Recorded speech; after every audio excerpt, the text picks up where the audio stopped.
नवा संस्कृताय मित्रों, आप सभी का हार्दिक स्वागत अभिनंदन करते हुए आर के संस्कृत परिवार में हम वाचन कर रहे हैं महाकवि कालिदास द्वारा भी रचित मेघदूत खंड काव्य। मेघदूत खंड काव्य के उत्तर मेघ में अब तक हम लोगों ने 52 श्लोकों का वाचन कर लिया है और आज हम वाचन करेंगे श्लोक नंबर 53। पिछले श्लोक में हमने देखा कि यक्ष कह रहा था कि मेरी कुशलता को जान करके लोक अपवाद के कारण तुम मुझसे अविश्वसनीय मत होना।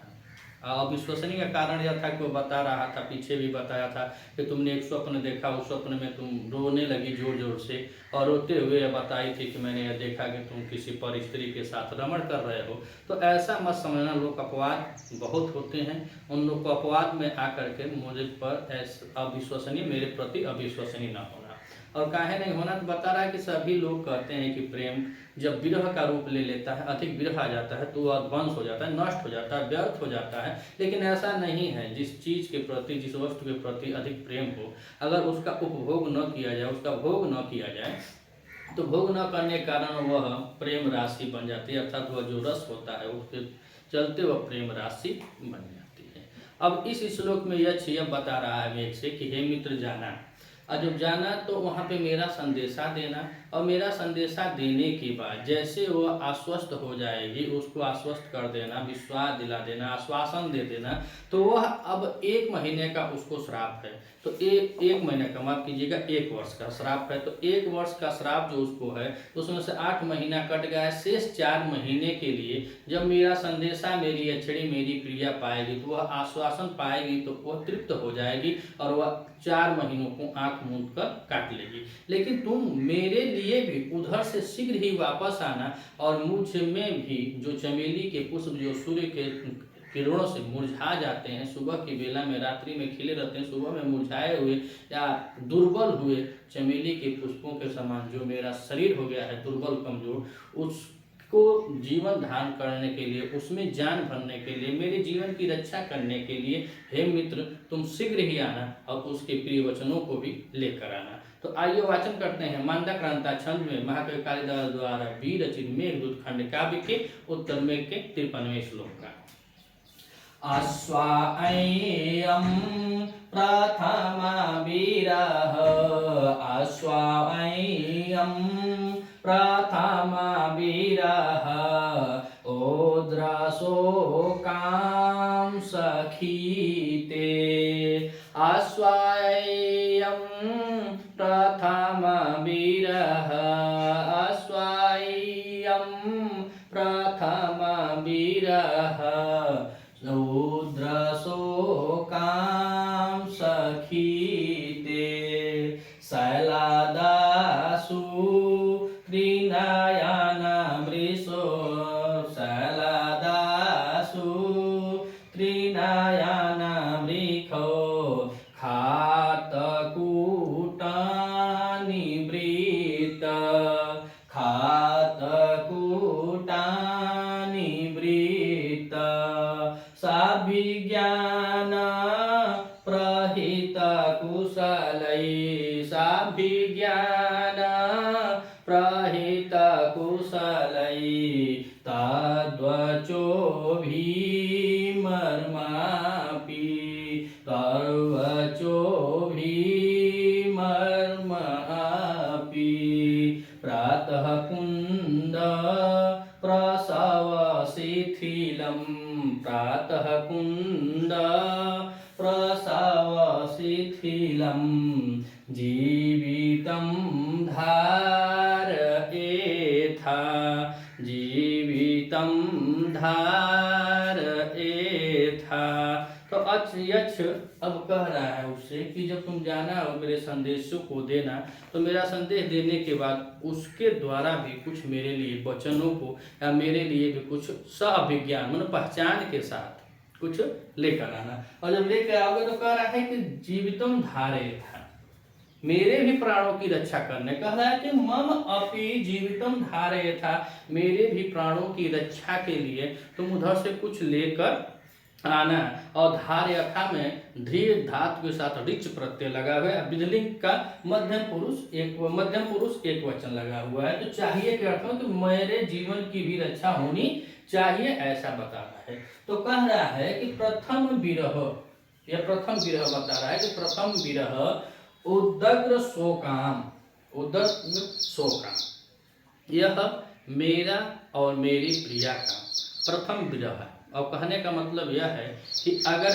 आप अपने परिवार से, अपने माता पिता से, अपने बच्चों से, अपने औरत से अगर बार बार जाते आते हैं, जैसे परदेसी लोग होते हैं, तो परदेसी लोग का अगर प्रदेशकालीन 10 वर्षों का आवागमन हो जाता है कि हाँ आए, 1 साल में 1 महीना रहे फिर चले गए, आए 1 महीना रहे फिर चले गए, तो पहले जो परदेसी लोग रहते थे वह आते थे। पिछले इसी मेघदूत में बतलाया कि जब मेघ आता था और धान उनकी रोपनी होने लगती थी, चैत में जब कटिया होने लगती थी तो उसमें लोग आते थे। तो यह बताया इसी मेघदूत में लिखा गया है, वह मेघ जब आता था तो लोग आते थे, तो जिसका आवागमन हमेशा रहता था उनका परिवार, मतलब उनकी पत्नी, उनका परिवार तो थोड़ा कम शोकाकुल होता है। लेकिन अब यह बता है कि प्रथम विरह वह अत्यधिक इन लोगों की अपेक्षा बहुत अधिक शोकाकुल होगी, बहुत अधिक दुख होगा। क्या है? क्योंकि हम लोगों का पहला विरह है, पहली बार हम लोग एक दूसरे से अलग हुए, शादी भइल रहे और शादी भइले के बाद पहले पहले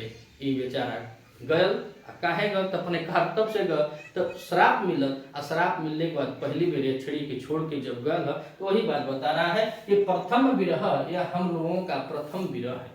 और प्रथम विरह है इसीलिए क्या कर रहा है, उग्र शोकाम, इसीलिए बहुत अधिक तीव्र, उस विरह में बहुत ज्यादा दुख के कारण, हाँ जो दुख है तो इसीलिए उसमें ज्यादा दुख है। कहा दुख है ज्यादा कि वह पहली बार उनका विरह है, तो ही कह रहा है कि प्रथम वियोग के कारण जो तीव्र दुख वाली, कह रहा है कि सखीम ते, और सखी में द्वितीय एक वचन है, प्रथम विरह उद्र शोकाम में भी द्वितीय एक वचन है। तो कह रहा है कि सखीम ते, जो तुम्हारी सखी है, अर्थात मेघ की सखी या मेघ की भाभी और यक्ष की पत्नी या यक्षड़ी। तो कह रहा है कि प्रथम वियोग के कारण तीव्र दुख वाली, भाई बहुत दुख भयल, पहले पहले बिया गवना भल बा, पहले ही बेचारा के शराब मिलकर 8 महीना से वो अब रामगिरी पर्वत पर और ही अलकापुरी में। तो बता रहा है कि प्रथम वियोग के कारण तीव्र दुख से, ते सखी तुम्हारी सखी या तुम्हारी भाभी या मेरी प्रिया को आश्वासन एवं,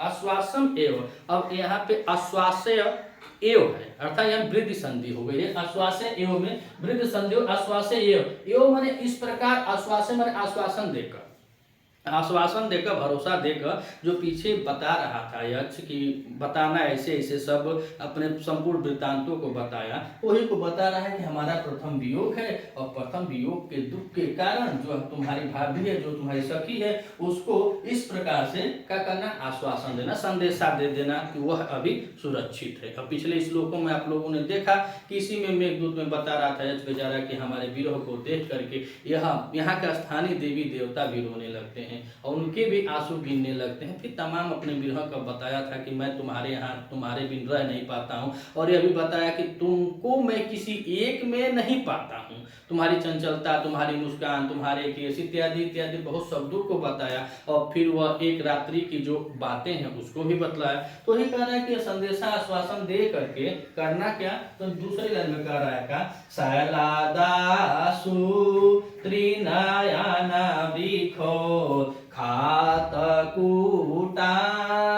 वृत्त। अब आश्वासन दे देना, पहले कहा कि आप आश्वासन समाचार वगैरह सब सुना करके आश्वासन दे करके, अब कह रहे हैं कि त्रिनयन, और त्रिनयन होता है भगवान शंकर के लिए कहा जाता है त्रिनेत्र वाले।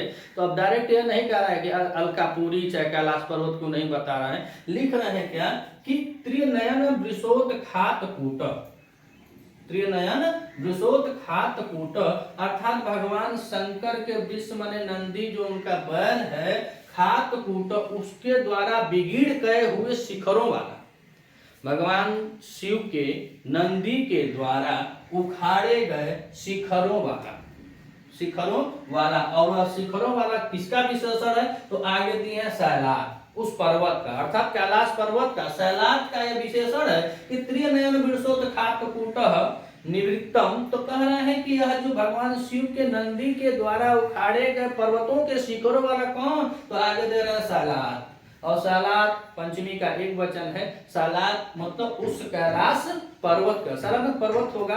और पर्वत कहाँ था? अलकापुरी कहाँ है? कैलाश पर्वत पे। और कैलाश पर्वत की गोदी में बैठी वो अलकापुरी और वहीं पर उसकी अछड़ी रहती है। तो कह रहा है कि उस कैलाश पर्वत से निवृत्त आशु, और आशु मतलब होता है शीघ्र, और निवृत्त माने लौटना। कह रहा है कि हे मित्र, वहां संदेशा दे करके तुम जल्द से जल्द ही लौटना या लौटने की कृपा करना। और उत्खात में उत उपसर्ग पूर्वक खत धातु खन धातु में कत प्रत्यय लगा हुआ है, और निवृत्तम में नी उपसर्ग पूर्वक ब्रिय धातु में कत प्रत्यय लगा हुआ, तो बना है निवृत्तम। तो अब इतना समझ लीजिए कि वह बताया यह कि प्रथम विरह के कारण हमारा जो शोक है, जो दर्द है, जो वेदना है, वो अधिक तीव्र होने से ते सखी तुम्हारी अपनी भाभी को या मेरी प्रिया को क्या करना? आश्वास एवं इस प्रकार आश्वासन दे करके त्रिनयन विशोत्खात कूट अर्थात भगवान शंकर के या महादेव के बैल नंदी के द्वारा उखाड़े गए शिखरों वाला सैलाब माने पर्वत से आंसू निवृत्त, जल्दी लौटना, जल्दी लौटना। हे मित्र, वहां रह मत जाना, बहुत जल्दी लौटने के लिए कहा। पहले सब लोग हम देखिए, हम बता रहे हैं बार बार, पूर्वांचल वाले हम लोग रहते हैं। हमारे यहाँ पे जब हमारे बहुत 4-5 पीढ़ी ऊपर जाएंगे, 20-25 साल 50 साल पहले, तो यहाँ पे लोग कमाने जाते थे। और जाने आने के बाद में देखिए यहाँ पे एक हमारे यहाँ रचना भी है गीत संगीत की, और जो हमारे बहुत फेमस है भोजपुरी के बिहारी ठाकुर, आप लोग सुने होंगे भोजपुरी में। तो भोजपुरी में बिहारी ठाकुर व विदेशिया की उत्पत्ति मतलब वही जन्मदाता है, और विदेशिया में यही भाव है। और हम लोग पढ़ पढ़ के बस पढ़ते रहेगा, जो ज्ञानी पुरुष है इसी को पढ़ करके बहुत कुछ कर दिए। तो यही मेघदूत को साथ देकर वह लिखे होंगे। विदेशिया में यही होता है कि वह एक आदमी आता है और यहाँ से संदेशा लेकर वहां जाता है, और वहां से संदेशा लेकर यहाँ आता है। और यही प्रचलन आज भी हमारे भोजपुरी में विदेशिया का गाना ना बहुत बजेला, सब बहुत ढंग से लोग सुनेला। तो वो चीज यहाँ हमके देखे के मिला था, वो बता के शोक कि हाँ शोक में हवे, उसको बता देना, आश्वासन दे करके। अब फिर कह रहा है कि लौटना बाबू बहुत जल्दी है, लौटना। और काहे लौटा रहा है? तो नीचे की लाइन में कह रहा है क्या? साभिज्ञान प्रहित कुशलै, साभिज्ञान प्रहित कुशलै, द्वाच भीम मापी प्रातः कुंड प्रसव शिथिलम, प्रातः कुंज प्रसव शिथिलम, जीवितम धार एथा। तो लौटाया काहे? इसीलिए लौटा रहा है कि साभिज्ञान प्रहित कुशल, साभिज्ञान।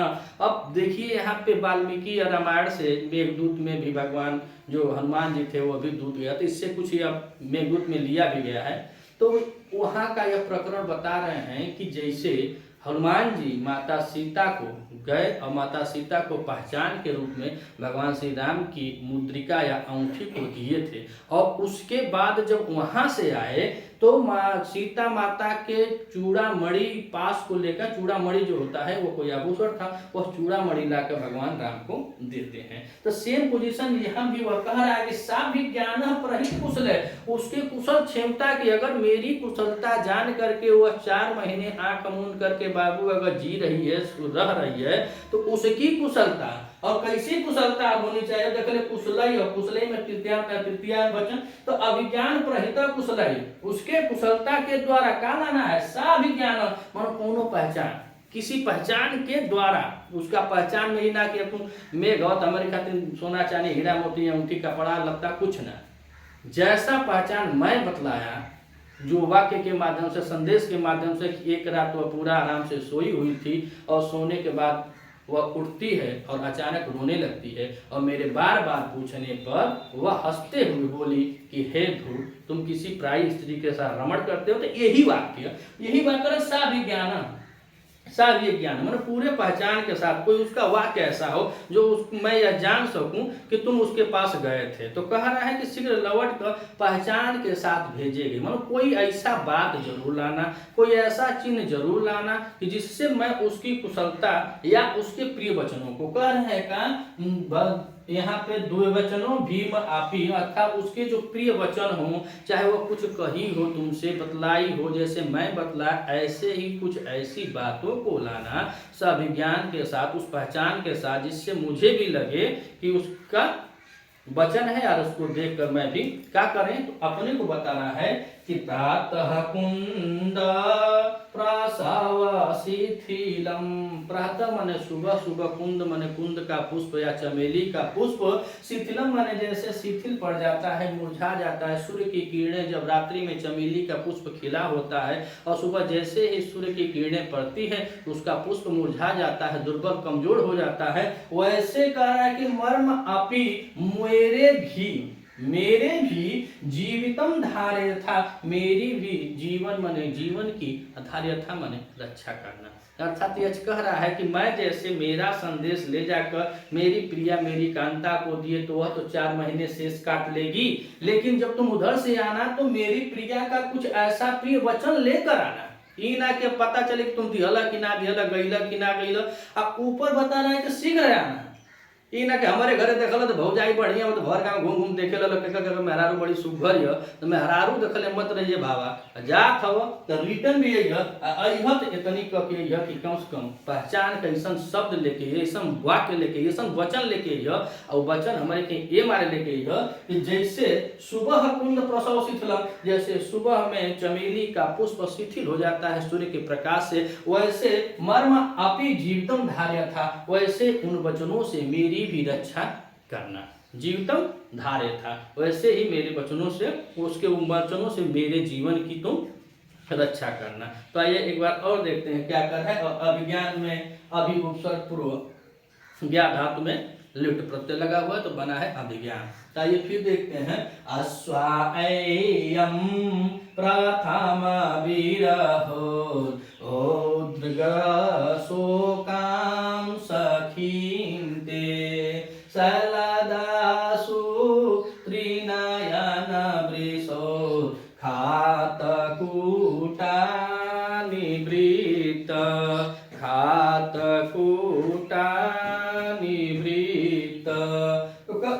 गौरव के प्रथम विरह उद्र शोका, प्रथम विरह के तेज तीव्र दुख के कारण ते मने तुम्हारी असखी मने सखी को है, अपनी सखी को, ते मने अपनी और सखी मने सखी को, तो बड़े दुख है और पहला विरह है तो पहले विरह के तीव्र दुख के कारण तेम सखी अपने सखी को आइए मने इस प्रकार आश्वासन दे करके, आश्वासन दे करके पिछले बहुत बातों को बतलाया है। तो कह रहे कि अपने इस दुखी जो वियोग के कारण उसको दुख है, तीव्र दुख, बहुत बड़ा दुख है, उस दुख वाली अपनी भाभी को, मेरी कांता को, अपने सखी को आश्वासन दे करके सलादासु त्रिनयन वृषो घातकूटा निवृत्त। तो कह रहा है कि वहां से त्रिनयन भगवान शंकर के जो नंदी गाय है उस नंदी गाय के द्वारा उखाड़े गए अभी दृढ़ किए हुए हैं का शिखरों वाला कौन सा है, कैलाश पर्वत, और कैलाश पर्वत से निवृत्तम जल्द ही आंसू मन शीघ्र ही, निवृत्त मन लौट आना और आंसू मन शीघ्र ही लौट आओ, ठीक ना, या लौट आना। और लौटना तो कैसे लौटना, तो साभिज्ञान प्रहित कुशलै द्वाचभी मर्म आपी। तो कह सविज्ञान लौटना तो उसके कुशल क्षेम का सविज्ञान, अर्थात कोई उसके द्वारा प्रिय वचन या कोई उसकी पहचान या कोई ऐसे वाक्य जो मैं बतलाया हूँ ऐसे वाक्यों के साथ तुम आना, उसके वचनों के साथ आना और करना क्या, प्रातः कुंद प्रसव शिथिलम, जैसे प्रातः काल में कुंद या चमेली के पुष्प शिथिल हो जाते हैं वैसे ही मर्मपि मेरा भी जीवितम मने जीवन की धार्यता मने तुम रक्षा करना। और कैसी रक्षा करना, जब मेरी प्रियतमा का जो वचन है वह आकर के जब तुम मुझको बताओगे तो उससे मेरी भी जीवन बढ़ जाएगी या मेरे भी जीवन की रक्षा करना। अगर आप चैनल पर नए हैं तो चैनल को लाइक सब्सक्राइब करना ना भूलें। अगर वीडियो अच्छा लगे तो वीडियो को लाइक करें। मिलते हैं अगले वीडियो में, तब तक के लिए नमः संस्कृत।